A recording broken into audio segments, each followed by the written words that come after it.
Back on Sportsbook, time for Big Game Breakdown. As always, live odds, sportsbookreview.com. Ooh, a night game in Morgantown. They'll be ready to go and tanked up. Oklahoma laying 3, 67 the total. West Virginia not getting any love from the committee. They're 14th. They're behind 7 teams that have more losses. So even 11-1 in a Big 12 title might not leave them outside of the party. And as Holgorsen said about the night game, this will be one of the best crowds of the season. Quote, it'll be wild. It'll be as good as any atmosphere that exists in college football, end quote. You have to watch this game. It's going to be a lot of fun, and the atmosphere and environment will be top-notch, Teddy. Sure, but, let's not put the cart before the horse. There's still 3 weeks of college football left, and I know that West Virginia is ranked behind 7 teams that have more losses than they do. And I know that even if they go 11-1, there's a chance that they maybe get left out of the playoff, but that's not what they're thinking. They're thinking win, and we're in. All we got to do is win, baby. You know, Al Davis type of stuff. And as we know, West Virginia hasn't played the toughest of slates yet. That's why they didn't get any love from the committee.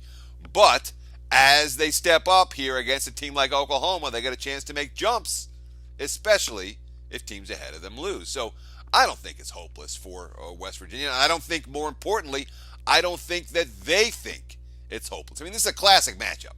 You know, Oklahoma arguably has the best skill position talent in the country. They really do. When you look at, quarterback, running back, receivers, they're dynamite. I know Baker Mayfield's not going to play in the NFL at the QB position, but as a collegiate quarterback, he's dynamite.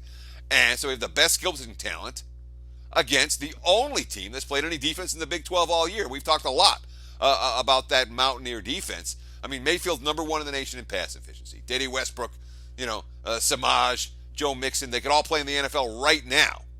Of course, Holgorsen's quote, the good news is that there's only one ball. Only one of them can get it at a time. Sooners are the only team West Virginia's not been able to beat since joining the Big 12. 0-4 straight up, 2-2 ATS, 44-24 last year, 45-33 in 2014, 16-7 in 2013.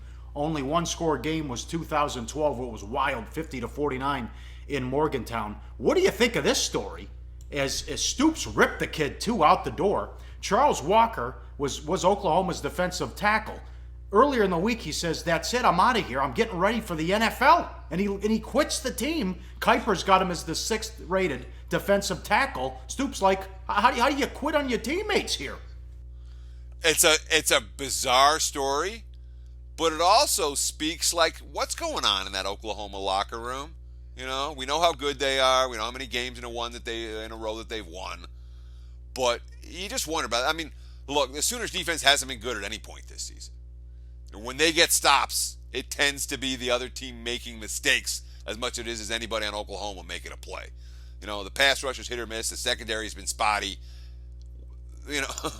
When you lose a defensive tackle who is going to the NFL off a bad defense, that's a problem for me. It really is. And again, it's the type of loss that isn't going to get factored into the point spread one iota. What are the markets missing? We talked about this on Monday's show. That's the number one priority. You're thinking, what are the markets not seeing? What are they not valuing correctly? In the case, in this instance at least, it may be that Oklahoma defense without a key run stuffer. Hey guys, for the full video, go to sbrpicks.com. Research before you bet. Be sure to check out SBR Picks for the best game predictions, breakdowns, and much, much more.